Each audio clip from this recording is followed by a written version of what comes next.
আসসালামু আলাইকুম রহমতুল্লাহ। দর্শক, খুব জরুরি একটা খবর। আমার দেশের একটা রিপোর্ট নিয়ে ইসলামপন্থীদের মধ্যে তোলপাড়। আসলে ঘটনা কি? জামাত জোটে থাকছে না চরমোনাই পীর এবং মামুনুল হকের দল। তো এটা নিয়ে জমিয়তের লোকজন, বিএনপির লোকজন ব্যাপকভাবে প্রচার করছে যে জামাতের জোট শেষ শেষ, ইসলামপন্থীদের যে মহা ঐক্য শেষ। আসলে কি এখানে শেষ? কি ঘটতে যাচ্ছে? আমাদের করণীয় কি? দর্শক, প্রথমে বলবো যে আমার দেশ এরকম কোনো কথা ক্লিয়ারলি বলে নেই এবং এরকম কোনো কথা সত্য নয়। এই গুজবে কান দিবেন না। জামাত চরমোনাই সুসম্পর্ক আছে এবং তারা সমঝোতা চেষ্টা চালিয়ে যাচ্ছে। কিছু একতলাপ আছে আসন বন্টন নিয়ে, যেহেতু দুইটা আলাদা দল, কিছু একতলাপ থাকবে, ক্ষমতা আসলেও থাকবে। এটা থাকা উচিত, নইলে তো মার্জ হয়ে এক দল হয়ে যেতে পারে। এক দলের মধ্যেও তো বিভিন্ন গ্রুপ থাকে, জামাতের মধ্যেও তো বিভিন্ন কিছুটা ধারা, একাধিক ধারা এরকম আছে। সব চরমোনাইয়ের মধ্যেও আছে। চরমোনাইয়ের মধ্যে একটু আধুনিক ধারা, কট্টরপন্থী পন্থী সেই তাসাউপপন্থী ধারা, আবার একটু আধুনিক রাজনীতি করার ঢাকা বিশ্ববিদ্যালয় থেকে যারা বের হয় চরমোনাইকে, তাদের মধ্যে এটা আছে, থাকবে। জামাতের মধ্যে অভাব নেই। অতএব এটা কোনো বিষয় না। এখানে আমার দেশ পত্রিকা জামাত জোটে থাকছে না চরমোনাই পীর এবং মামুনুল হকের দল, এটা বলে নোট অফ এক্সক্লামেশন দিয়েছে, মানে তারা আশ্চর্যবোধক চিহ্ন দিয়েছেন। মানে এরকম একটা গুঞ্জন, বাস্তবে কি তাই? আমার দেশে এরকম কোনো কনক্লুশন দেয়নি, কোনো সোর্স থেকে আমার দেশ বলেনি যে জোট থাকছে না। এটা ভুয়া কথা। জোট আছে এবং আমার বিশ্বাস জোট থাকবে। আমি আহ্বান জানাবো জামাত এবং চরমোনাইয়ের লোকজনকে, সিনিয়র দায়িত্বশীলরা দ্রুত বিবৃতি দিয়ে দেন যে না, আমাদের জোট আছে এবং থাকবে, আমরা সমঝোতা চেষ্টা চালিয়ে যাচ্ছি। তো দর্শক, তবে হ্যাঁ, আসন নিয়ে কিছু জটিলতা আছে, ইটস ট্রু। তবে এটা ওভারকাম করা উচিত। এখানে আমি যেটা মনে করি, বাস্তবে জামাত এবং চরমোনাই যে পথে এসেছে, যত দূর এগিয়েছে, এমনকি মামুনুল হকের দল, এটা আমার কাছে এখানে ইম্পর্টেন্ট না, কারণ তারা রাজনীতি ততটা গুরুত্বপূর্ণ না। জামাত এবং চরমোনাই যতদূর সামনে এগিয়েছে ঐক্যবদ্ধ হয়ে, এই জায়গায় তাদের আর পিছু হটার কোনো সুযোগ নেই। পিছু হটলে উভয়ে মারা খাবে। বিএনপির সাথে জোটে যাবে চরমোনাই, ইটস ইম্পসিবল। এই সুযোগ এখন আর নেই। আর জামাত চরমোনাইকে হারালে জামাতের জন্য এটা একটা ডিজাস্টার হবে। জামাত একটা কঠিন মারা খাবে। অতএব জামাত চরমোনাই দুই দলকেই বলবো যে পিছু হটার কোনো সুযোগ নেই। সর্বোচ্চ ছাড় দিয়ে আপনাদের ঐক্য ধরে রাখতে হবে, নইলে উভয় দলই মারা খাবেন। এখন অনেকে একটা ব্যাখ্যা আনছে যে এনসিপির কারণে আজকে এই অবস্থা। জামাত এনসিপির সাথে আসন সমঝোতার বৈঠক করেছে, মোটামুটি ফাইনাল হয়েছে, জোটও হতে পারে। এখন বলা হচ্ছে যে জামাত এনসিপির সাথে যে মিটিং করেছে, তার সাথে চরমোনাই বা বাকি যে 7 দল ছিল তাদেরকে বলে নাই, তারা ছিল না। এটার জবাবে বলবো, জামাতের অবশ্যই উচিত, যেহেতু জামাত চরমোনাই সহ 8 দলীয় জোট, এটা হচ্ছে বেসিক, এটা ঠিক রেখে জামাতকে এনসিপির সাথে ডিল করতে হবে। হ্যাঁ, এর বাইরে জামাত আলাদাভাবে মিটিং করতে পারে, কিন্তু ফাইনাল কোনো ডিক্লারেশন তো হয়নি। আমি বিশ্বাস করি এবং আমি খোঁজ নিয়ে দেখেছি, জামাতের স্ট্যান্স হচ্ছে এটা যে 8 দল হচ্ছে তাদের বেসিক। এনসিপির সাথে কোনো জোট 8 দল ছাড়া জামাত করবে না। এনসিপির সাথে জোট ঘোষণা হলে 8 দলকে সাথে নিয়েই করবে, এবং এনসিপির সাথে জোটে চরমোনাই সহ মামুনুল হক সবার আগ্রহ আছে।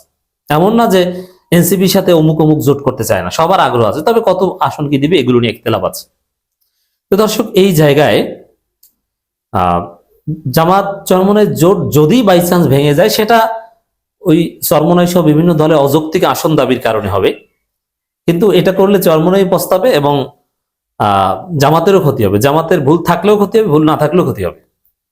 কিন্তু অনেকে যেভাবে ব্যাখ্যা বিশ্লেষণ শুরু করেছে, চরমোনাই চলে যাচ্ছে না, এটা ঠিক না। চলে যায়নি, এরকম কোনো ঘটনা ঘটেনি।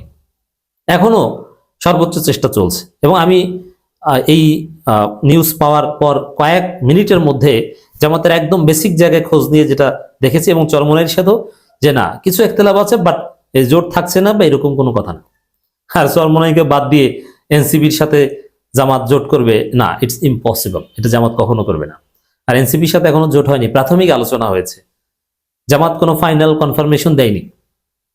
আর যতটুকু আলোচনা করেছে, এটা 8 দলের সবচেয়ে বড় দল হিসেবে জামাতের অথরিটি রয়েছে, এবং অনানুষ্ঠানিকভাবে এটা চরমোনাইয়ের লোকজন জানে, তাদের সাথেও এনসিপির ভালো সম্পর্ক।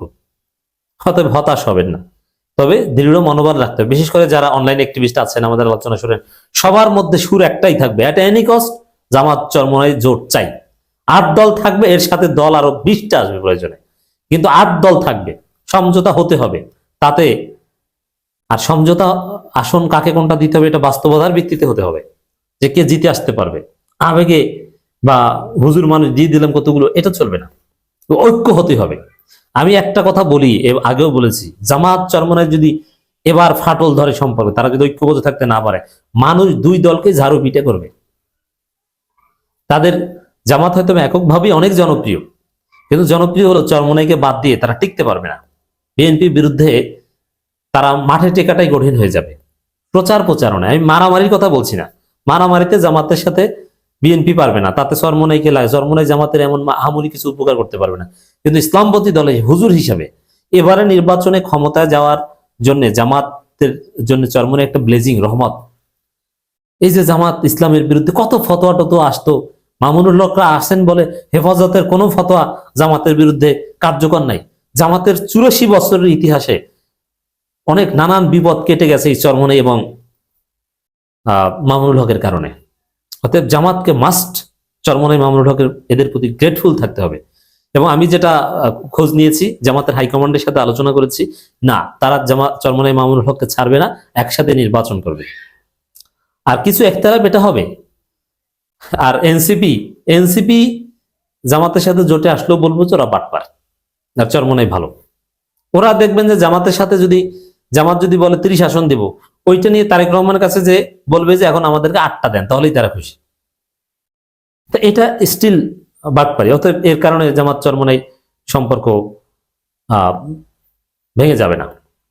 শেষ মুহূর্তে এসে আসন সমঝোতা নিয়ে জটিলতায় পড়েছে জামাত ইসলামী আন্দোলন সহ 8 দল। এই জটিলতা তো ভালো, এর মানে তারা বড় দল।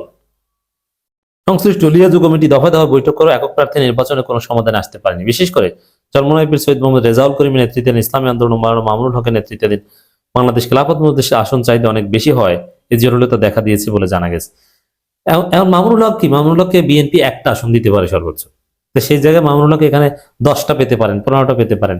তো এটা এর চাইতে বেশি চাওয়াটা তো আর বাস্তববাদী হবে না। তো যদি এই আসন নিয়ে জটিলতার কারণে জোট ভেঙে যায়, এর জন্য মামুনুল হক দায়ী থাকবেন যদি অতিরঞ্জিত কোনো প্রত্যাশা করে থাকেন। আশা করি এরকম কিছু হবে না, কারণ তিনি রেশনাল। এ ধরনের উদ্যোগের পেছনে বিশেষ কোনো মানে এখানে যেটা বলা হচ্ছে যে চাহিদা মতো আসন না পেলে এই সমঝোতা প্রক্রিয়া থেকে বের হয়ে আলাদা প্ল্যাটফর্ম করার আভাস দিয়েছে এই দল দুটি। এটা কেউ কেউ বলছেন, কিন্তু এটা অফিসিয়াল কোনো অবস্থান নয়। এ ধরনের উদ্যোগের পেছনে বিশেষ করে মহলের আশ্বাস থাকতে পারে, মানে বিএনপির আশ্বাসের ফলে হয়তো এটা ঘটাতে পারে। এখন যদি এই জোট ভেঙে যায়, তাহলে বিএনপির দালাল হিসাবে বা বিএনপির ফাঁদে পড়েছে এটা সহজেই মানুষ বুঝে যাবে, হয়তো এটা ভাঙবে না।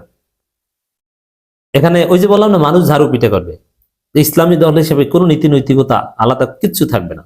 অতএব এদিকে আসন সমঝোতা নিয়ে 8 দলের জটিলতার মধ্যে নতুন করে আলোচনা এসেছে এনসিপির সাথে চূড়ান্ত কিছু হয়নি এবং 8 দলকে নিয়েই করা হবে, আমি যতদূর জানতে পেরেছি। অতএব দর্শক, এটা জাস্ট একটা হাইপোথিসিসের মতো, এক্সক্লামেশন চিহ্ন, যে এরকম চিন্তা কেউ কেউ করছে। বাট জামাত চরমনাই জোট ঐক্য আছে এবং থাকবে বলে আমি বিশ্বাস করি, থাকা উচিত। না থাকলে সেটা হবে উভয়ের জন্য হতাশাজনক।